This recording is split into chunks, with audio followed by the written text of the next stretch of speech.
ہماری اتنی زیادہ گاڑیاں، اتنی زیادہ فیکٹریز اور زیادہ گاڑیوں کی ایک ریزن زیادہ پاپولیشن بھی ہے۔ گرمی بہت زیادہ ہو رہی ہے، بارشیں بے ترتیب ہیں، سردی کی سمجھ نہیں آتی ہے کس طرح ہو رہی ہے۔ یہ ساری کی ساری چیزیں کلائمیٹ چینج کی وجہ سے ہو رہی ہیں۔ اور اگر ایچ پرسن، ایک بندہ ایک بھی درخت لگائے تو تب بھی بہت بڑا چینج آ سکتا ہے۔ لیکن ہمارے ملک میں یا تو ڈکی بھائی پہ فوکس ہوگا، یا ولاگرز کے اوپر فوکس ہوگا، یا پھر کسی مولوی کے اوپر فوکس ہوگا، یا 4 شادیوں کے اوپر فوکس ہوگا۔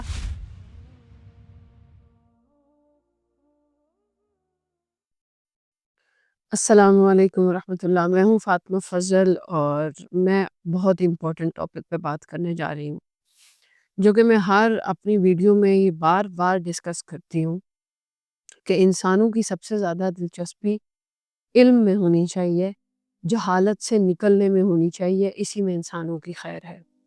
اب ہمارے پاس پاکستان میں، ایشیا میں specially, day by day temperature بڑھتا چلا جا رہا ہے۔ گرمی بہت زیادہ ہو رہی ہے، بارشیں بے ترتیب ہیں، سردی کی سمجھ نہیں آتی ہے کس طرح ہو رہی ہے۔ یہ ساری کی ساری چیزیں کلائمیٹ چینج کی وجہ سے ہو رہی ہیں۔ جو پڑھے لکھے ملک ہیں یورپ سائڈ پہ، کچھ کنٹریز اس چیز پہ بہت سارے سمجھدار لوگ کام کر بھی رہے ہیں کہ کلائمیٹ چینج کیا ہے اور اس کا بہت بڑا اثر ہماری زمین پہ پڑ رہا ہے۔ ابھی جو ریسنٹلی بنیر میں معاملہ پیش آیا، جو بہت بڑا حادثہ، بہت بڑا ڈیزاسٹر ہوا ہے، یہ ساری چیزیں کلائمیٹ چینج کی وجہ سے ہو رہی ہیں۔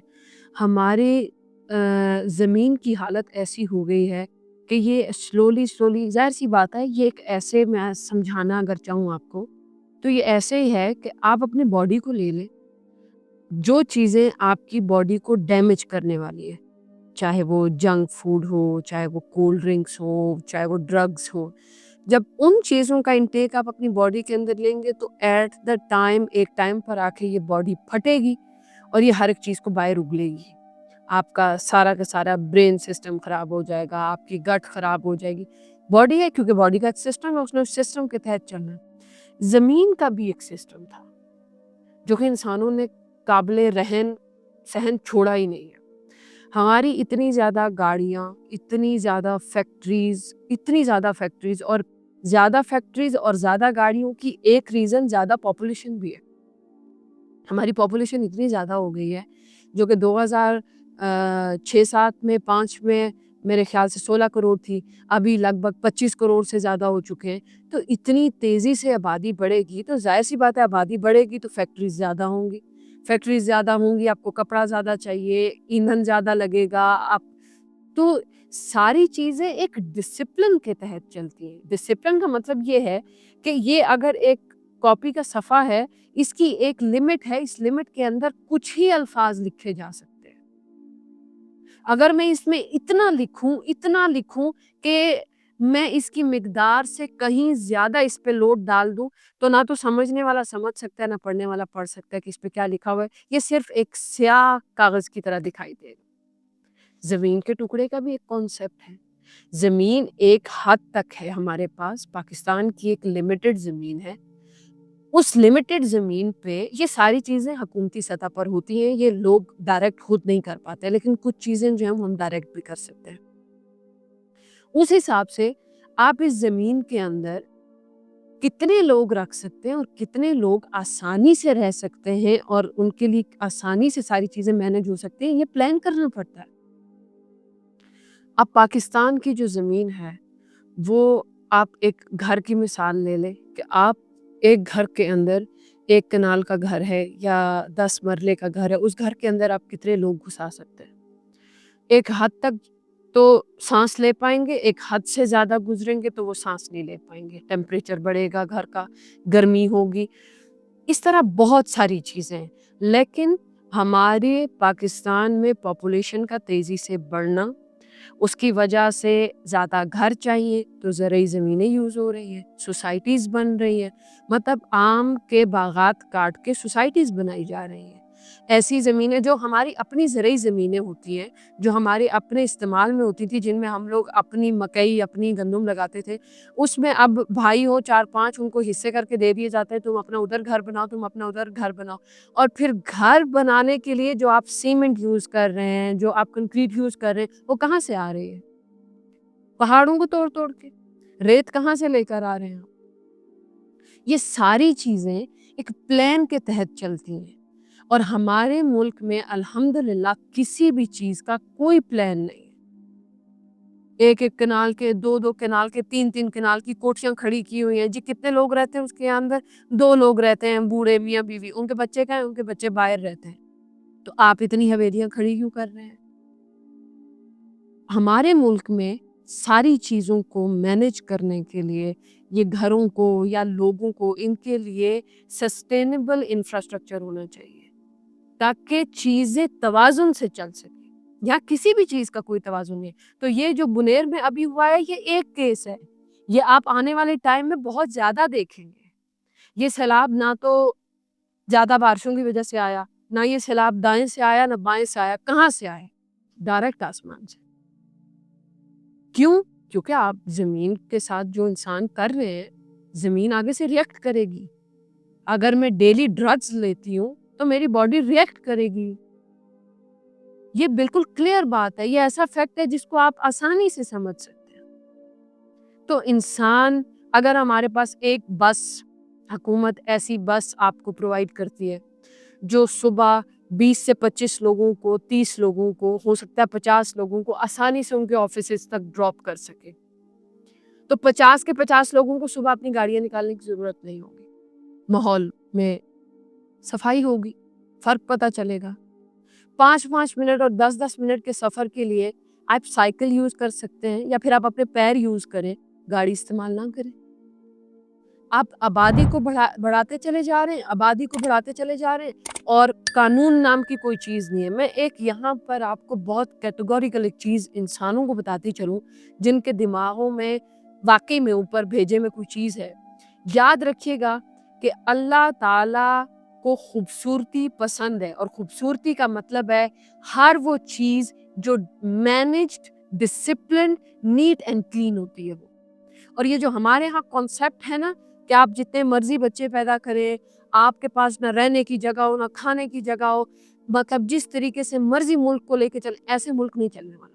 ہم لوگ ابھی ایک تباہی ہم نے دیکھی، بلکہ ہم نے کئی دیکھی، اور اس کے بعد ہم اور کئی دیکھیں گے اگر ہم چیزوں کو ریورس پہ نہیں لے کے جائیں گے.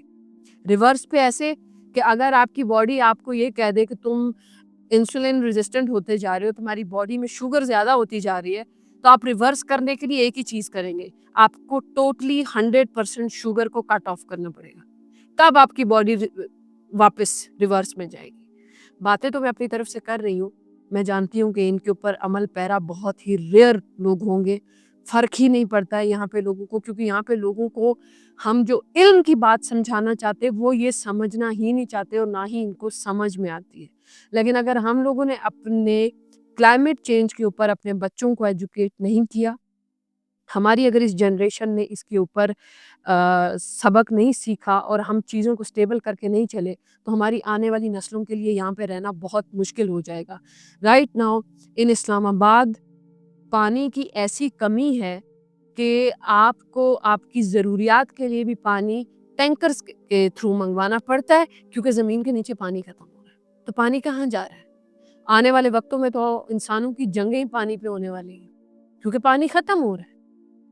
لیکن ہمارے ملک میں یا تو ڈکی بھائی پہ فوکس ہوگا، یا ولاگرز کے اوپر فوکس ہوگا، یا پھر کسی مولوی کے اوپر فوکس ہوگا، یا 4 شادیوں کے اوپر فوکس ہوگا. علم کے اوپر فوکس کیوں نہیں کرتی ہے ہماری یہ قوم، جس کو ہم کیا کہہ سکتے ہیں؟ جب تک ہم لوگ جہالت سے باہر نہیں نکلے، ہمارے ملک کی کوئی چیز ٹھیک نہیں ہونے والی، ہماری کوئی چیز سٹیبل نہیں ہونے والی. نہ ہماری حکومت، ہمارے اوپر حکومت کرتے ہیں وہ بھی جاہل، علم سے خالی لوگ، ہماری عوام وہ بھی جاہل، علم سے خالی لوگ، اور علم کی یہاں پہ کوئی اہمیت ہی نہیں ہے. ڈگری حاصل کر کے جو ڈاکٹر بن گیا، جو انجینئر بن گیا، وہ سمجھتا ہے میں صاحب علم ہو گیا ہوں، لہٰذا میرا علم والے لوگوں میں شمار ہوتا ہے. علم کا یہ مطلب نہیں ہے، علم کا مطلب ہے ڈسپلنڈ ہونا، تمیزدار ہونا، معاشرے کو سمجھنا، معاشی حالات کو سمجھنا، چیزوں کو سمجھ کے بیلنس کے ساتھ لے کے چلنا۔ یہاں پہ تو اگر کوئی ڈاکٹر، انجینئر، بڑے سے بڑا وڈیرا بنا ہوا ہو تب بھی اس کے ناز و انداز وہی ہوتے ہیں جو جاہلوں والے ہوتے ہیں۔ تو جہالت کا ڈگری سے کوئی لینا دینا نہیں ہے۔ علم حاصل کریں اور ان چیزوں کو ہماری آنے والی نسلوں کے لیے بہتر کریں تاکہ ہمارے بچوں کو کچھ نہ کچھ بہتر اس ملک میں مل سکے۔ ابھی اس کے لیے، اپنے ماحول کے لیے، اس کو بہتر کرنے کے لیے جو کوشش ہم لوگ کر سکتے ہیں وہ یہ ہے کہ زیادہ سے زیادہ درخت لگائے جائے، اور اگر ایچ پرسن، ایک بندہ ایک بھی درخت لگائے تو تب بھی بہت بڑا چینج آ سکتا ہے۔ 25 کروڑ عوام ہے، اگر اس میں 10 کروڑ، کہہ لیں 5 کروڑ لوگ بھی اگر ایکٹیو ہو کے ایک ایک درخت لگائیں، آپ کا کیا اس میں جاتا ہے، کیا خرچ ہوگا، آپ اس کا تھوڑا خیال رکھیں، پانی دیں، اس کو بڑا کریں، ایک درخت لگائیں۔ درخت لگائیں، پلاسٹک کا یوز کم سے کم کریں۔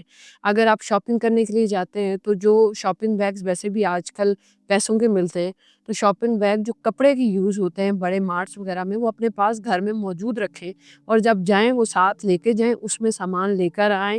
ضروری نہیں ہے کہ ہر جگہ پلاسٹک کا ریپر یوز کیا جائے، پلاسٹک کی وجہ سے ہماری گلوبل وارمنگ زیادہ ہو رہی ہے، تو پلاسٹک کا استعمال کم سے کم، اپنے ماحول کا جتنا ہو سکے اس کا ہم خیال رکھیں گے تبھی چیزیں بہتر ہوں گی۔ گاڑیاں ہیں تو اب کوئی انسان یہاں سے لاہور جا رہا ہے سنگل ایک اپنی گاڑی میں بیٹھ کے، تو آپ اپنی گاڑی میں اکیلے وہاں تک گاڑی لے کے جائیں گے، آپ کے پاس 4 بندوں کی اور جگہ ہے تو آپ کرایہ لے لیں، لیکن 4 لوگوں کو اور ساتھ لے جائیں۔ کم گاڑیاں استعمال ہوں گی تو ماحول صاف رہے گا۔ اگر ایچ پرسن ایک ایک گاڑی استعمال کرے گا تو ظاہر سی بات ہے آپ اپنا پلیجر اور اپنا کمفرٹ تو دیکھ رہے ہیں، لیکن اس سے ماحول کو بہت فرق پڑ رہا ہے۔ یا پھر جو اکیلا بندہ ہو وہ لوکل ٹرانسپورٹ پہ زیادہ فوکس کرے، لوکل ٹرانسپورٹ زیادہ یوز کرے تاکہ ہمارے ماحول میں صفائی رہ سکے۔ جزاک اللہ۔ السلام علیکم۔